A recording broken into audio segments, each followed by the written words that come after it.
Third lecture of गुण सहचार्य, association of attributes.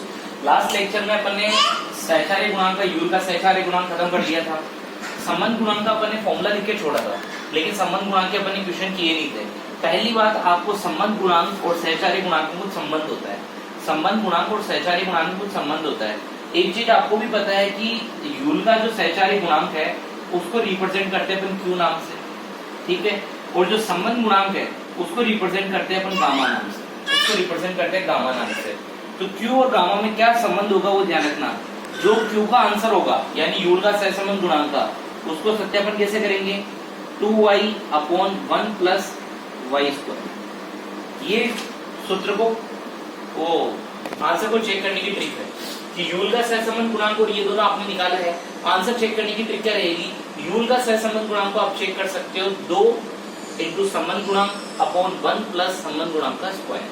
ये यूल के सहसंबंध गुणांक को चेक करने का तरीका होता है, ठीक है बच्चों। इसका क्वेश्चन बहुत ही इजी है, एग्जांपल नंबर 7, 8 आप सॉल्व करके देखना, क्योंकि जो ट्रिक यूल का सहसंबंध गुणांक के कैलकुलेट करने की वो सॉल्व करने की है। बस वहां पे अंडर रूट नहीं था और यहाँ पे अंडर रूट आ चुका है। बाकी सेम फॉर्मूला है, सेम टेक्निक है, सेम सब कुछ सोल्व करने का तरीका है। फॉर्मूले के अंदर बाद में क्वेश्चन करने के बाद आंसर को वेरीफाई करने का तरीका भी आपके पास दे रखा है, तो इसके क्वेश्चन आप खुद कर लेना। ओके, अब अपन सोल्व करते हैं आसन गुणांक। और आसन गुणांक थोड़ा सा इंपॉर्टेंट है, ध्यान देना, थोड़ा सा टफ भी जाता है, तो आसन गुणांक पे ध्यान देना। यानी आसन गुणांक को आप ये भी कह सकते हो कोएफिशिएंट ऑफ कंटिजेंसी। आसन गुणांक को अपन ये भी कह सकते हैं coefficient of contingency, coefficient of contingency, ये भी आसन गुणांक का नाम है। कोएफिशिएंट ऑफ कंटिजेंसी, ये आसन गुणांक का नाम है, ठीक है। अब आसन गुणांक को कैलकुलेट करने का तरीका क्या है, फॉर्मूला क्या है, फॉर्मूला बहुत ध्यान से देखना। आसन गुणांक को रिप्रेजेंट करते हैं सी नाम से। एक बार वापस, यूल के सहचार्य गुणांक को रिप्रेजेंट करते हैं क्यू नाम से, संबंध गुणांक को रिप्रेजेंट करते हैं वाई यानी गामा नाम से, और कोएफिशिएंट ऑफ कंटिजेंसी यानी आसन गुणांक को रिप्रेजेंट करते हैं अपन सी नाम से। इस सी को कैलकुलेट करने का फॉर्मूला होता है x² अपॉन n + x²।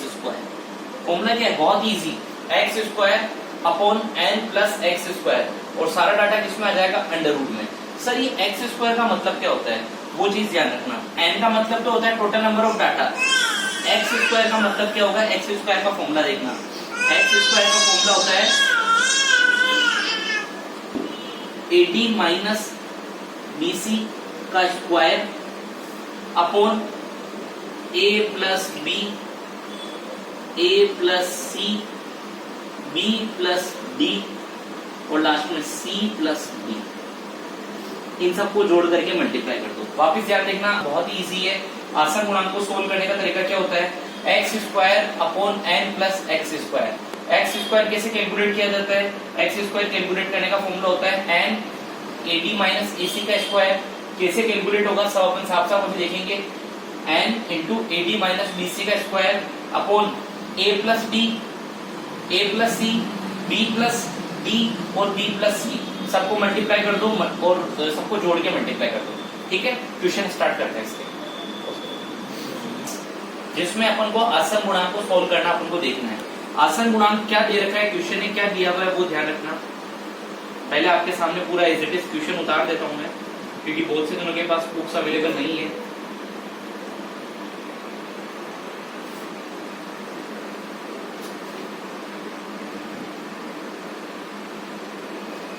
इधर मान आ जाएगा आपका B1 B2 का, ठीक है।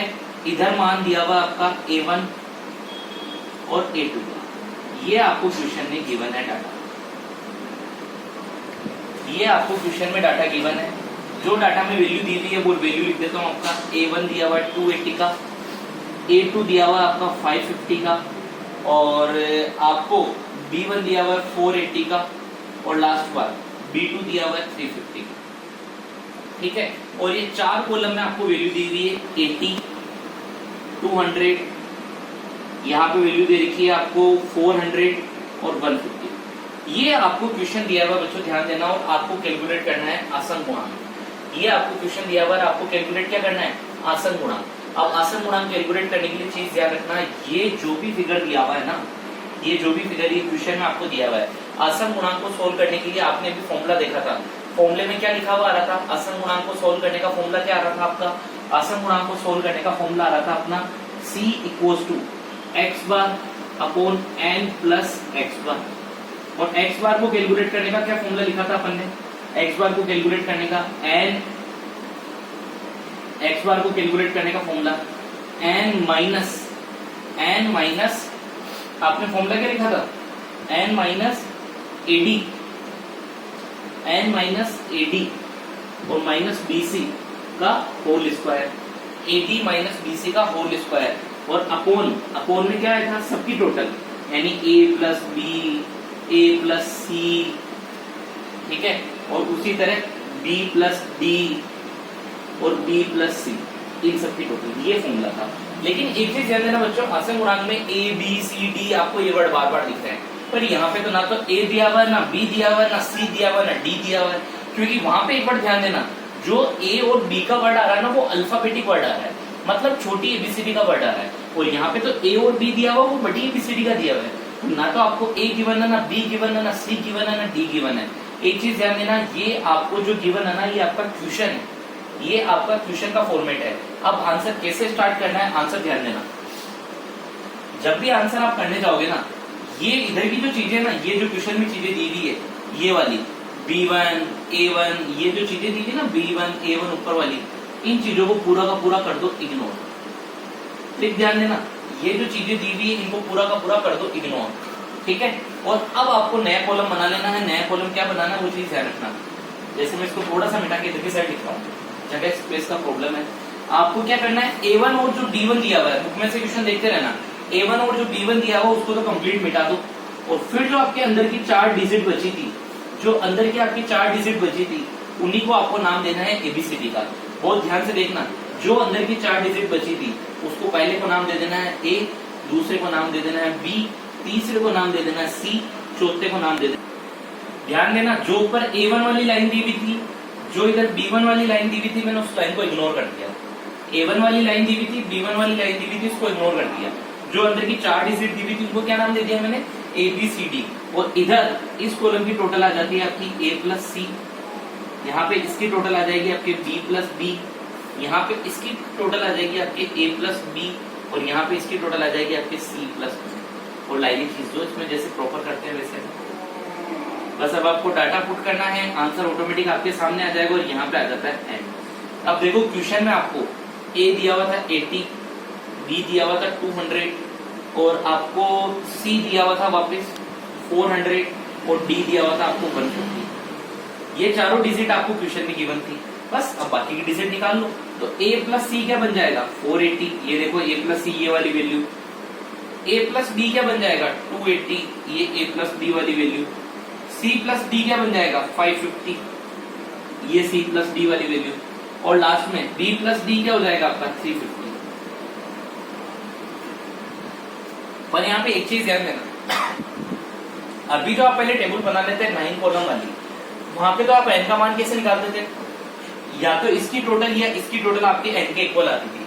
अभी जो आप पुरानी टेबल बना रहे थे ना पहले, जब मिसिंग फ्रीक्वेंसी निकालते थे, तब n का मान कैसे आता था, इसकी टोटल और इसकी टोटल दोनों सेम ही आती थी, वो n का मान आता था। लेकिन यहाँ पे n की वैल्यू अलग आएगी। n की वैल्यू का फॉर्मूला है A plus B plus C plus D। क्या फॉर्मूला है n की वैल्यू का, A plus B plus C plus D। और A B C D की वैल्यू लिखो, A था 80, B था 200, C था 400 और D था 150। इन सबको ऐड करेंगे तो आपके n की वैल्यू आ गई 830। ये क्या गई n की वैल्यू। हमेशा ध्यान रखना, ये टेबल बनाना इंपॉर्टेंट है। अगर आपसे टेबल परफेक्ट बन गई तो आपका क्वेश्चन ऑटोमेटिक सोल्व हो जाएगा। आसन सारणी का क्वेश्चन है, क्वेश्चन में A1 वाली डिजिट दी हुई रहेगी, B1 वाली डिजिट दी हुई रहेगी। ऊपर से A1 और इधर से B1 को हटा दो, बीच की जो 4 डिजिट है उनको ABCD का नाम दे दो हॉरिजॉन्टल में, यानी पहले A फिर B फिर C प्लस D। इधर की टोटल AC, इधर की टोटल BD, इधर की टोटल AB, इधर की टोटल CD। और n का वैल्यू का मतलब क्या होता है, A plus B plus C plus D। और अभी तक जब अपन ने पहले क्वेश्चन किए थे, वहां पे A का मतलब कुछ और, n का मतलब कुछ और हो रहा था। सारा डाटा निकल गया, अब अपन क्वेश्चन सोल्व कर सकते हैं। लेकिन अभी भी 2 फिगर बाकी है आपके। 2 फिगर कौन कौन से निकालना बाकी है, एक AD की वैल्यू, एक BC की वैल्यू निकालना आपका बाकी है। AD की वैल्यू कैसे निकालेंगे, ध्यान देना, इन दोनों को मल्टीप्लाई कर दो, AD आ जाएगा बीसी की वैल्यू कैसे निकालेंगे, इन दोनों को मल्टीप्लाई, ये आ जाएगा आपका बीसी की वैल्यू। एडी की वैल्यू कैसे आएगी, 80 इंटू 150, ये लिख रहा हूँ आपको तरीका, 80 इंटू 150, ये एडी की वैल्यू आ गई आपके 12,000। बीसी की वैल्यू कैसे आएगी, 200 इंटू 400, 200 इंटू 400, ये बीसी की वैल्यू आ गई आपके 18,000, 80,000। चलो अब फॉर्मूला डाटा में लगा के क्वेश्चन सॉल्व करते हैं। सबसे पहले एक्स स्क्वायर कैलकुलेट करना है, बाद में मेन वाला फॉर्मूला लगाना है। तो आज एक्स स्क्वायर कैलकुलेट करते हैं, इधर कैलकुलेट कर रहा हूँ मैं एक्स स्क्वायर, ठीक है। एन माइनस यानी एन आ गया मेरा 830 माइनस 80 माइनस बीसी यानी ये आ गया 12,000 माइनस 80,000 का स्क्वायर। यहाँ पे नेगेटिव वैल्यू को इग्नोर कर देना, नेगेटिव वैल्यू को इग्नोर कर देना, ठीक है। और फिर नीचे क्या करना है आपको, फॉर्मूला जमाना है, a प्लस बी की वैल्यू यानी कितना है 280 इंटू, फिर क्या लेना है a प्लस सी की वैल्यू मतलब 480 इंटू, फिर लेना है b प्लस डी की वैल्यू यानी 350, ये लो, फिर मल्टीप्लाई, फिर लेना है b प्लस सी की वैल्यू, b प्लस सी की वैल्यू किधर गई, सॉरी b प्लस सी नहीं है, यहाँ पे मैंने लिखने में गलती कर दी है, यहाँ पे वैल्यू आएगी c प्लस डी की। तो c प्लस डी की वैल्यू कहां से, ये वाली 550। इस पूरे डिजिट को सॉल्व करोगे, इस पूरे डिजिट को सॉल्व करोगे तो आपके एक्स स्क्वायर का वैल्यू आ जाएगी 1483, एक्स स्क्वायर की वैल्यू क्या आ गई 1483। अब इसको डाटा में पुट कर दो, डाटा में पुट करने का मतलब जैसे c निकालना है यानी 1483 का स्क्वायर अपॉन n कितना था 830, वैल्यू अपन ने पुट कर दी, एक्स बार की वैल्यू आ गई 1483 लिख दिया, n अपन को पता था 830 लिख दिया, 1483 का स्क्वायर कर दिया, पूरी वैल्यू को अंडर रूट में ले लो, आपके c की वैल्यू का आंसर आ जाएगा 0.39, पूरा जब सोल्व करोगे तब 0.39, ये आ गया आंसर आसन सारणी का। ध्यान देना आसन सारणी बहुत इजी है, अभी तक पूरे चैप्टर में अपन ने 3 चीजें पढ़ी है, यूल का सहचार्य गुणांक, सहसंबंध गुणांक और तीसरा पढ़ा है अपन ने आसन सारणी। कुछ भी नहीं है, सॉल्व करने का तरीका बिल्कुल इजी है। ऊपर जो a1 की वैल्यू दी हुई रहती है, इधर जो b1 की वैल्यू दी हुई रहती है उसको इग्नोर कर दो, बीच की 4 डिजिट को ABCD का नाम दे दो, बाकी सारा डिजिट फॉर्मूले में पुट कर दो, सॉल्व कर लो। एक बार तरीका याद कर लेना, उसके बाद बहुत इजी है। अब आगे बढ़े, ठीक है। आपके तीनों टाइप के गुणांक कैलकुलेट करना सॉल्व हो चुके हैं, यूल का गुणांक, सहसंबंध गुणांक और आसन गुणांक। आसन गुणांक में वापिस तीसरी बार रिपीट कर रहा हूँ, ऊपर से a की वैल्यू उठा देना, इधर से b की वैल्यू उठा देना, जो 4 डिजिट दी रहेगी उनको ABCD बना देना, इसको कहते हैं AB, इसको कहते हैं CD, ये हो गया AC, ये हो गया BD, n का मतलब a plus b plus c plus d, AD की वैल्यू इसको मल्टीप्लाई करके, BC की वैल्यू इसको मल्टीप्लाई करके, फॉर्मूला बहुत इजी है, x bar upon n upon x बार का स्क्वायर अंडर रूट के अंदर, x बार कैलकुलेट करने का formula n minus AD minus BC का स्क्वायर, नीचे अपना फॉर्मूला पुट करना, ये आपका सोल्व हो जाएगा। एक चीज नोटिस करना, अभी तक तीनों टाइप के संबंध गुणांक के अंदर आपका 2 डिजिट डाटा था, मतलब आपके 2 गुण थे, या तो a और b था, a और b था, केवल 2 गुण थे। अब जो आपके क्वेश्चन आएंगे वो आएंगे 3 गुण वाले, मतलब a b के साथ अब c भी आ चुका है, a और b के साथ अब कौन आ चुका है, c भी आ चुका है। देखते हैं क्वेश्चन सॉल्व होते हैं नेक्स्ट लेक्चर में।